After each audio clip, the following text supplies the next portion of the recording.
Uma nova brincadeira que pode levar à morte tem chamado a atenção dos jovens nas redes sociais. É o chamado desafio da rasteira.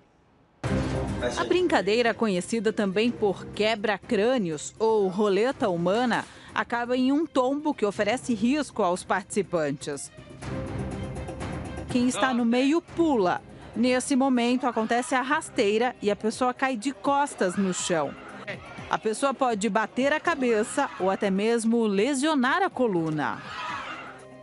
Neste outro vídeo, o rapaz fica imóvel após o tombo. Parece ter desmaiado com o impacto da batida da cabeça no chão.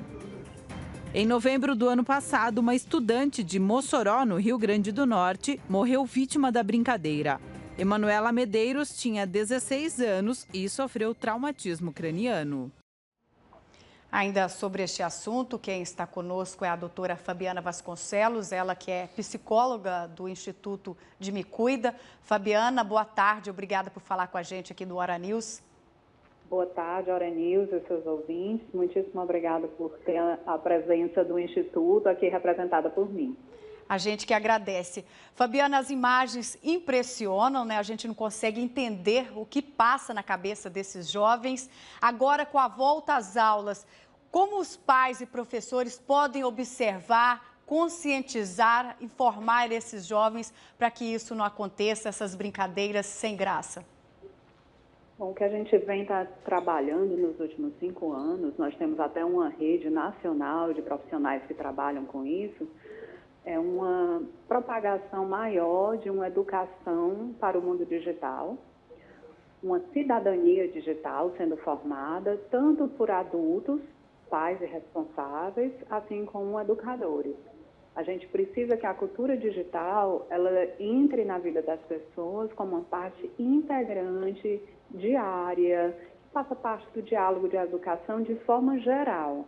Ele vai ser parte de todos os outros diálogos que estão sendo feitos todos os dias, ele agora tem que conter também a cultura digital.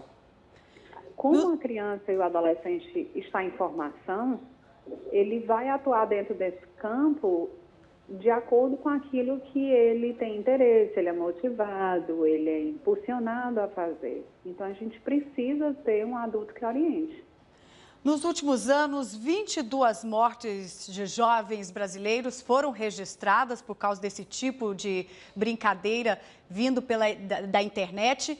Você, como estudiosa, especialista, o que você acha que o jovem tem esse tipo de comportamento? Ele impressionar o amigo tem mais valor do que a própria vida? A adolescência é um período onde é muito importante se desafiar para que você conheça os limites do seu corpo, dos seus sentimentos, da sua subjetividade. E, paralelo a isso, nós temos uma formação neurobiológica, um corpo em formação. Então, a parte do nosso cérebro que forma o julgamento, a cognição, a reflexão, a capacidade de decidir certo e errado, ela ainda não está completamente maturada. Então, na tomada de decisão, o adolescente vai focar na emoção, na companhia dos amigos, se aquilo tem sido feito por várias pessoas, por que vai acontecer alguma coisa errada comigo. E se a gente perceber, os comportamentos de internet, eles são copiados por adultos também. É porque quando há uma morte de uma criança e de um adolescente, ela vem e choca. E aí chama a nossa atenção como se aquilo fosse um fenômeno que estivesse acontecendo. Mas o que está acontecendo, na verdade, é que a gente tem um canal disseminador. Nós temos quase 25 milhões de crianças e adolescentes no Brasil conectados à internet. Então, antes uma atividade, uma prática que era feita numa cidade pequena ou numa escola, entre 5 ou 10 crianças, ela não era repassada ou disseminada de forma globalizada. Ela era talvez copiada dentro daquele espaço pequeno. E se havia um acidente com aquilo, a gente não tinha acesso a essa informação. Hoje em dia nós temos acesso, tanto eles têm acesso ao comportamento disseminado, como eles têm acesso, a gente tem acesso adulto às informações sobre os acidentes, né? Tudo aumentou na sua proporção. E como os pais devem agir? Que muitos deles só descobrem quando já está numa situação já mais avançada, prestes a acontecer uma tragédia, né? Exato. O que é que a gente tem reforçado muito no Instituto? A educação para o mundo digital, ela precisa começar do minuto em que a família decide que aquela criança vai receber um eletrônico conectado à internet. Então, aquela família, quando ela fornece aquele eletrônico, ela está fornecendo um aparelho onde ele vai descobrir um mundo social no campo digital. Eu tenho, como cuidador, como responsável, tenho uma noção disso. E aí eu vou preparar aquela criança e aquele aparelho para os limites, restrições e educação pertinente a ele desde o minuto zero. Se eu der um eletrônico para a criança e nunca eu acompanho o que está acontecendo ali, eu estou permitindo que a criança ou adolescente ela tenha uma vida social digital onde eu não tenho a menor ideia do que acontece. E se a gente olhar para o campo físico, geralmente os pais eles querem saber exatamente tudo que a criança está fazendo. O mundo digital não é diferente.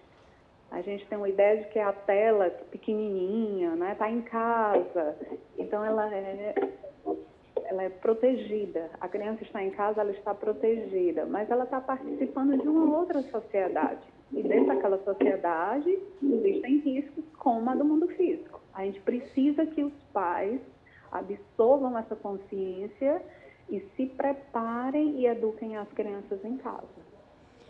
Ok, Fabiana, muito obrigada pela entrevista, por nos atender aqui no Hora News, uma informação tão relevante, um assunto que está tão à tona. Eu que agradeço. A gente falou com a Fabiana Vasconcelos, ela que é psicóloga aí do Instituto de Me Cuida.